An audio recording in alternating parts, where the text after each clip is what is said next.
कहाँ चल रहे हो? चला चला एक दिन हमरो घरे।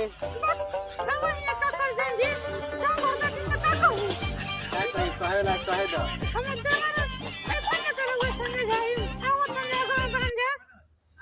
चले कल पीछे हो।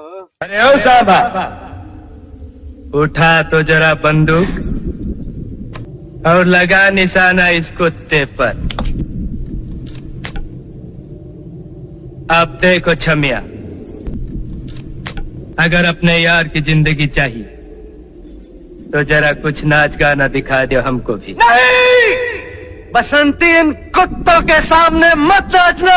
सांभा तुझे छोड़ देला देह पानी पानी हो गई ये राजा, पहले से बेसी परेशानी हो गई। तुझे छोड़